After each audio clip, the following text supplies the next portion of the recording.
Tantor Audio, a division of Recorded Books, presents Natives Against Nativism, Antiracism and Indigenous Critique in Postcolonial France, by Olivia C. Harrison. Narrated by Siiri Scott. Publisher's note: in this audio edition, you will hear references to figures present in the print and e-book formats of the book. Prologue. A beautiful late morning in August 2019, Carpinteria State Beach, Santa Barbara County. Since my partner and I moved to Los Angeles in 2009, this has become one of our favorite spots, and we take our 2 daughters here often. We've barely set up our little camp when I hear a cheerful voice booming from the thicket of beach chairs and umbrellas 10 feet to our left.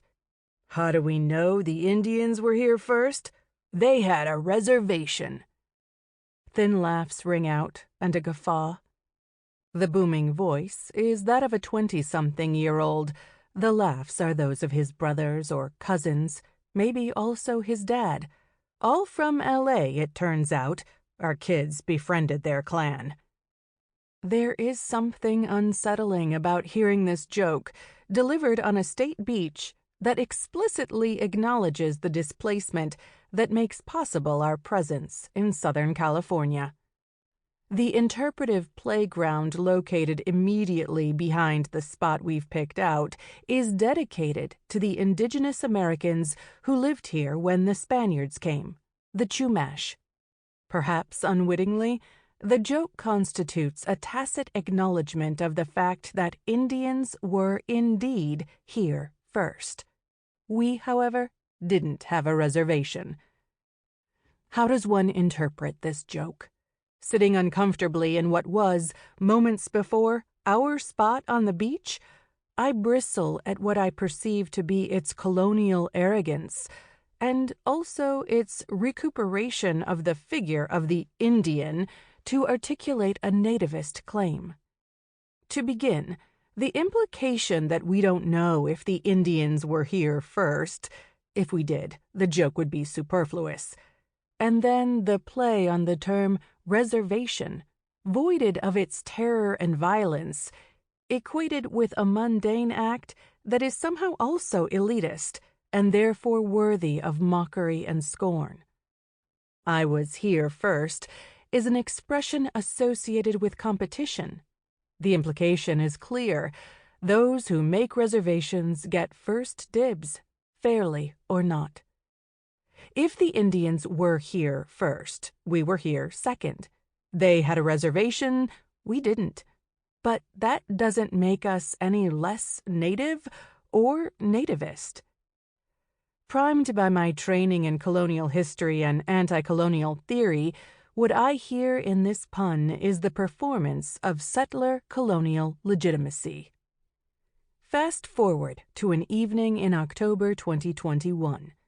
I've decided to write a prologue for my book, and I'm immersed in a worn first edition of Vine Deloria Jr.'s classic, Custer Died for Your Sins, an Indian Manifesto. The chapter I'm reading is a particularly good one.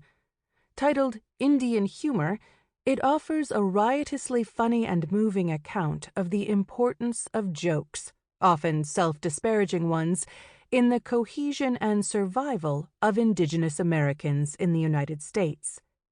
Suddenly, a jolt of recognition. Popovi Day, the great Pueblo artist, was quizzed one day on why the Indians were the first ones on this continent. "We had reservations," was his reply. It turns out the joke about Indians, casually uttered on Chumash land, is an Indian joke, with a twist. In Deloria's telling, the pun on reservations was authored by an Indigenous American in response to an apparently naive question, a quiz, about prior occupancy, the very basis for Indigenous claims to sovereignty in the United States. Popovi Day's whimsical retort manages to tease out the unspoken implications of the question. Why were the Indians first? is another way of saying, how do we know they were first? Or, why should it matter if they were? Even as it satirizes the competition over nativeness that is staged in this disingenuous Q&A with a native informant.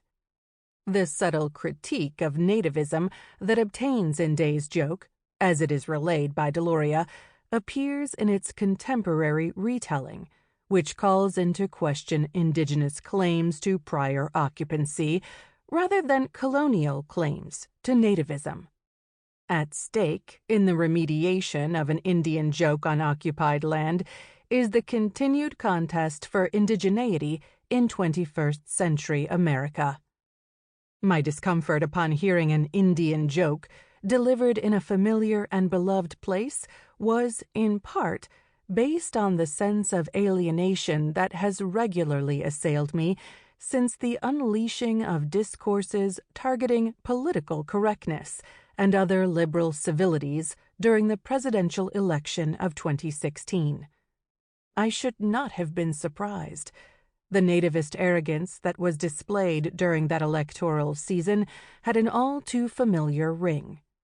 It was as if decades of French history had come crashing down onto the New World. What had been evident in France for the past half-century under the veneer of Republican egalitarianism, an increasingly unapologetic affirmation of white, Christian, European identity against the invasion of foreign migrants, was suddenly creeping out from behind the pillars of American democracy. Working on grassroots anti-racism in France, from the migrant rights movements of the 1970s to 21st century collectives like the Indigents de la République, natives of the Republic, felt like writing a prehistory of our contemporary American moment. The shock of recognition I experienced hearing an American joke on Chumash land coincided with the realization that anti-immigrant nativism has something to do with anti-native racism. Unlike the United States, France is not a settler colony, but it had a settler colony, and one that tried to secede from France, too, Algeria.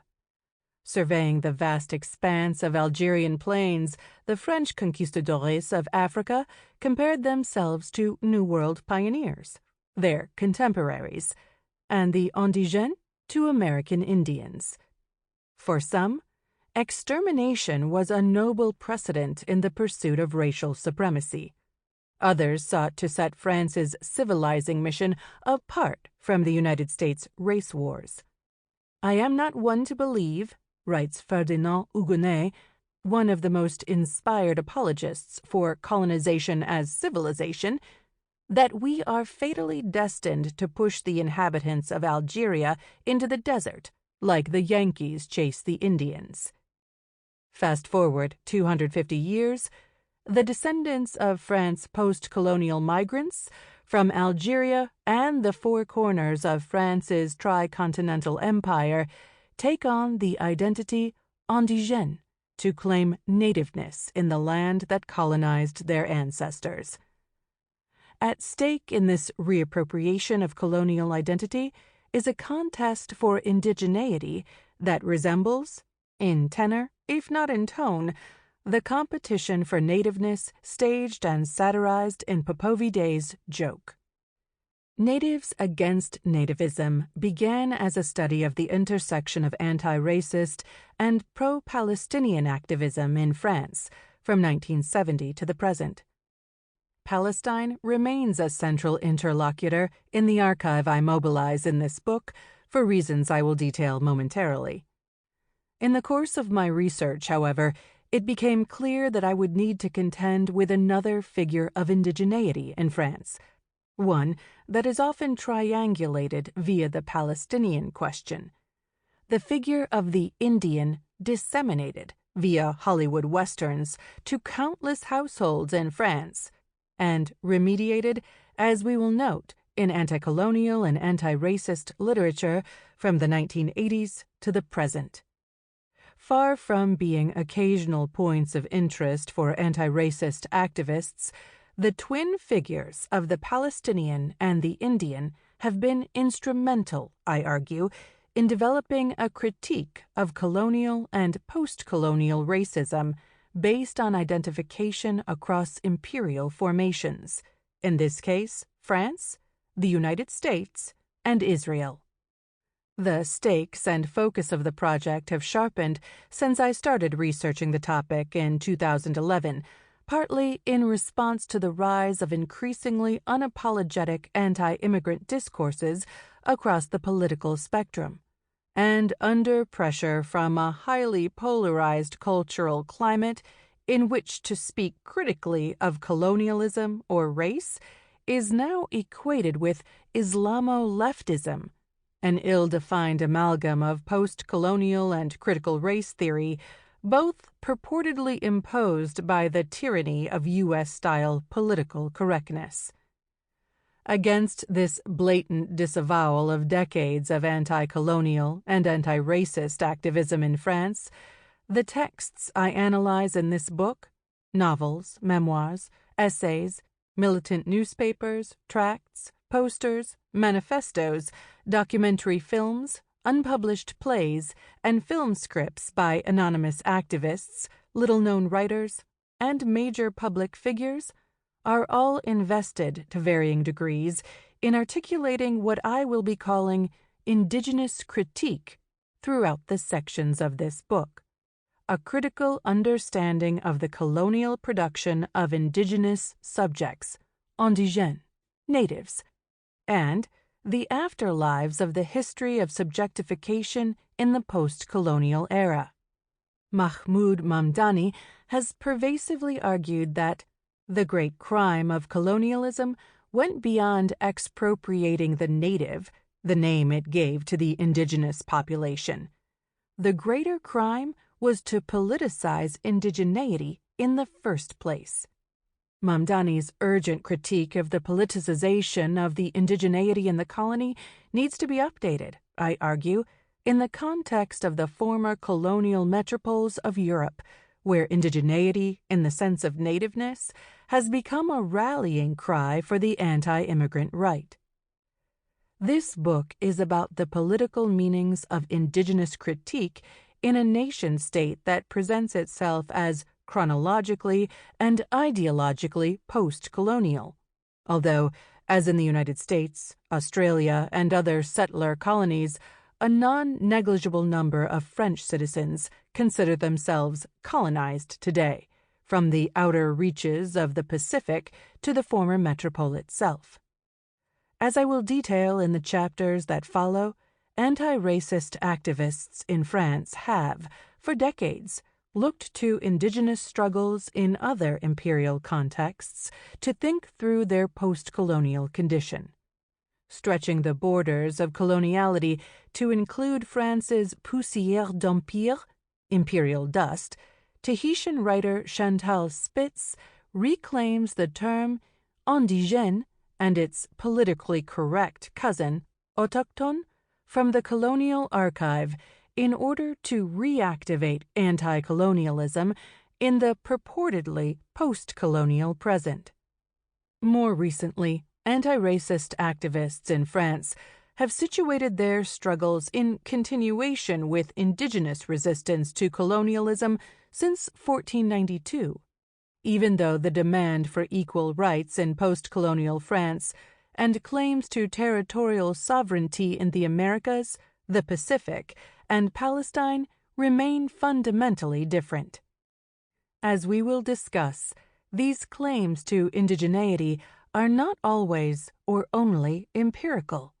Rather than discount such forms of trans-indigenous identification as anachronistic, identitarian, and ideologically dangerous, as they habitually are in France, I take seriously their invitation to critique colonial modernity, writ large, to include contemporary forms of nativist discourse in the post-colonial metropole. It turns out that indigènes have something to teach us about nativism. Introduction.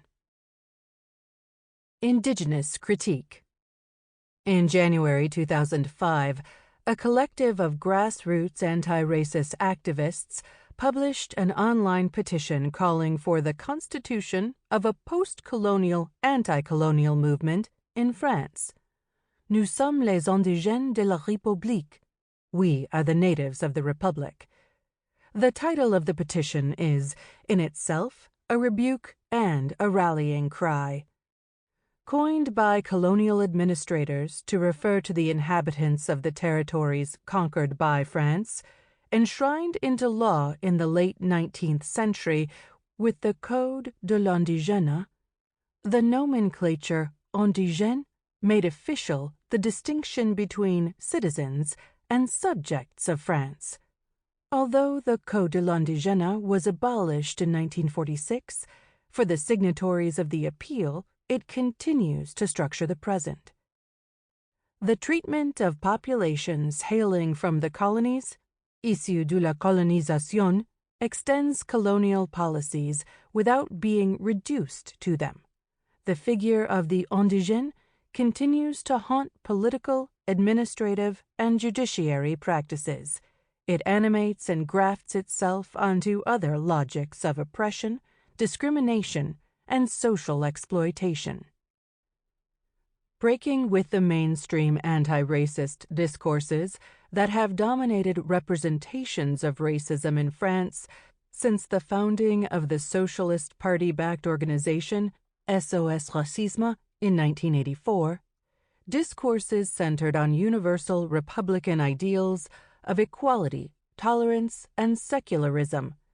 The appeal insists on situating systemic racism in the longue durée history of the French Empire and its aftermath, including the history of colonial and post-colonial migration.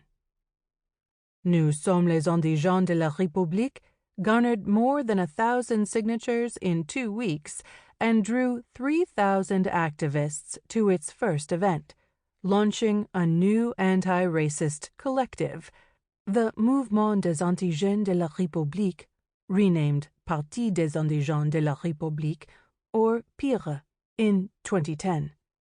As scholars have noted, the context of emergence of the movement was a highly polarized one. In addition to the divisive 2004 law prohibiting religious attire in schools, which, albeit couched in universal terms, clearly targeted Muslim women, debates on the proposed article of law mandating that school teachers recognize the positive role of French presence overseas, in particular North Africa, were raging at the time. 10 months after the appeal was published, urban rebellions broke out across disenfranchised communities in France to protest the deaths of Ziad Benna and Bouna Traoré, 2 unarmed teenagers pursued by police officers, giving a renewed sense of urgency to the indictment of structural racism in the opening lines of the appeal. Discriminated against in hiring, housing, health, school, and leisure, persons hailing from the colonies, issus du colonie, former and current, and post-colonial immigrants are the first victims of social exclusion and precariousness. The banlieues are said to be lawless zones that the Republic is called upon to reconquer. Racial profiling, diverse provocations, persecutions of all kinds proliferate, while police brutality, sometimes extreme, is only rarely sanctioned by a justice system that operates according to double standards. The government's recourse to a state of emergency law, first put on the books during the Algerian War of Independence to quell the uprisings, and the racially coded language deployed by politicians and intellectuals alike only confirmed the appeal's insistence on the links between colonial history and structural racism in post-colonial France.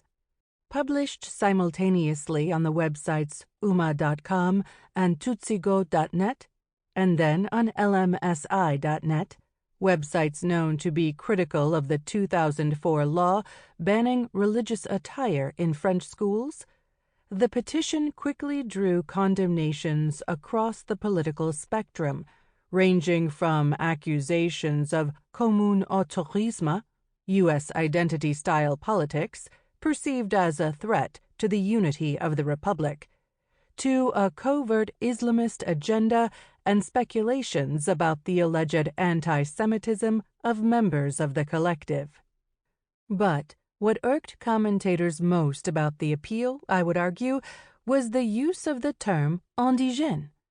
Inadmissible from an empirical perspective according to historians, anthropologists, and sociologists, the misuse of a colonial identity that no longer existed was proof of a pathological desire to compete for the status of victim, in particular with the quintessential figure of the victim in France, the Jew.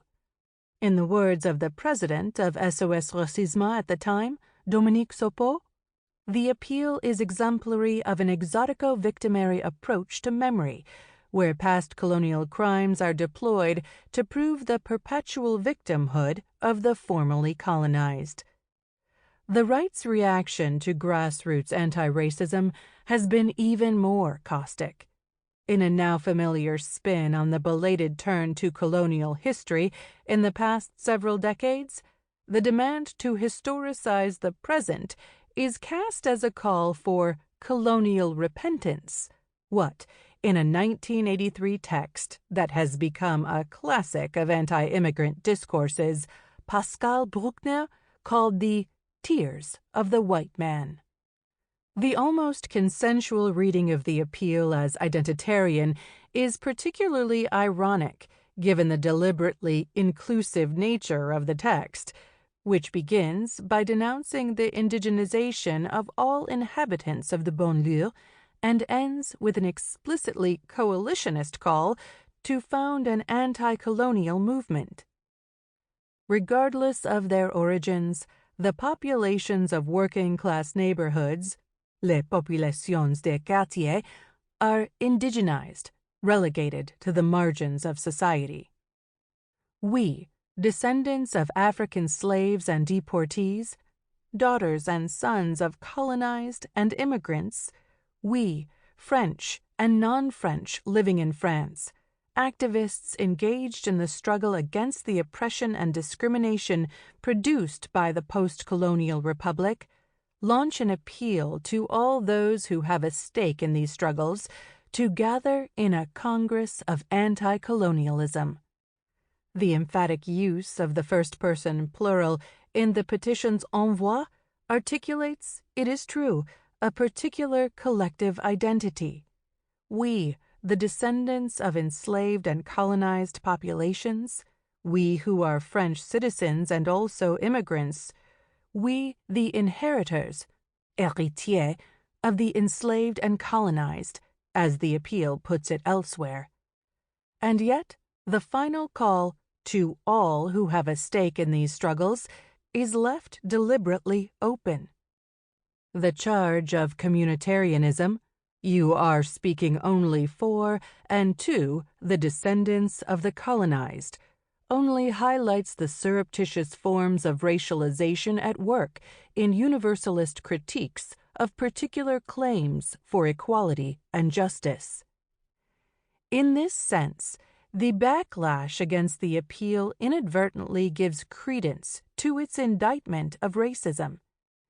In France, immigrants and French citizens, issus de l'immigration, of immigrant descent, as the expression has it, as if immigration were a hereditary condition, are seen as a fifth column, mining France from within.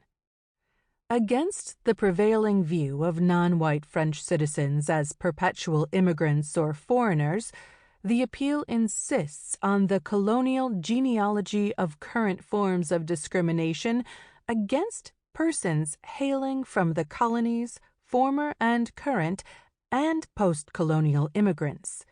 In doing so, it also cites migration and racialization in a centuries-long colonial history that begins not with decolonization and post-colonial migration, but with conquest, slavery, and subtler colonialism.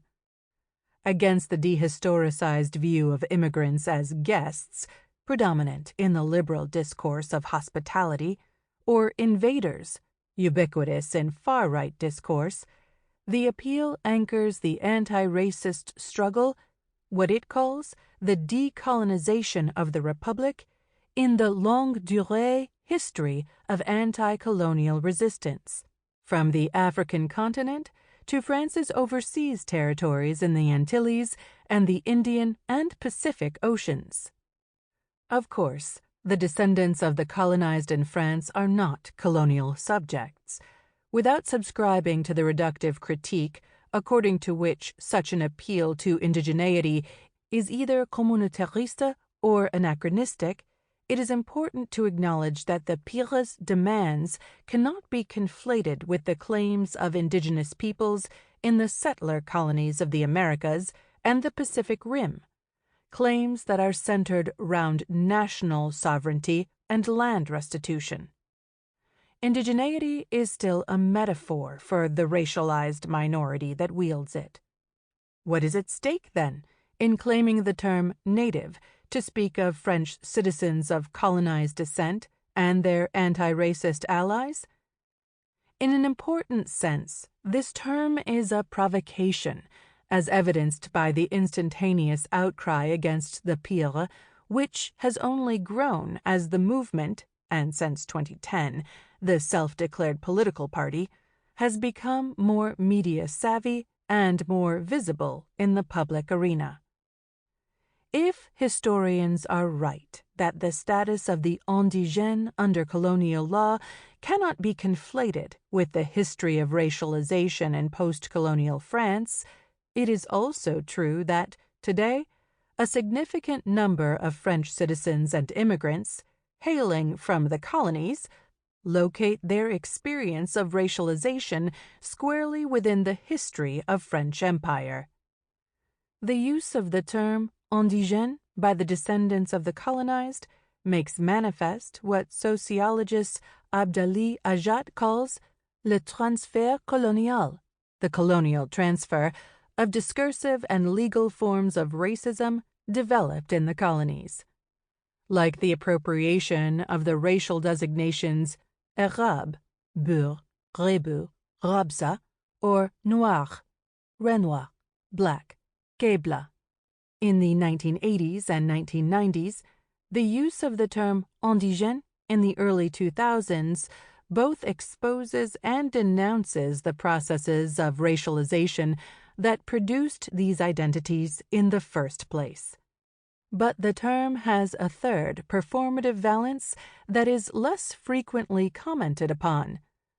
By calling themselves les indigènes de la République, these decolonial militants are also claiming indigeneity, nativeness, in post-colonial France. The children and grandchildren of colonial subjects of France, relegated to the status of second-class citizens in the post-colonial metropole, are not, in fact, immigrants in the dehistoricized sense implied in media and political discourses across the political spectrum. To quote an anti-racist slogan oft used by the Beur, "Nous sommes ici parce que vous étiez là-bas." We are here, in France, because you were there, in the colonies. Nous sommes les indigènes de la République is in this sense a performative rather than empirical declaration of identity, one that is wielded against the ahistorical view of post-colonial citizens as perpetual outsiders. As Beur co-founder Auria Boutelja continues to insist, indigène is first and foremost a political identity. The catachrestic metaphor, "we are the natives of the Republic," simultaneously articulates subjection and subjecthood.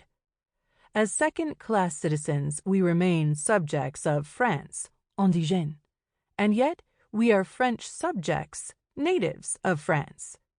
The double gerund offers an ironic reversal of white nativist claims to Frenchness, an anti-racist appropriation of indigeneity, in the sense of nativeness, that is particular. Sample complete. Ready to continue?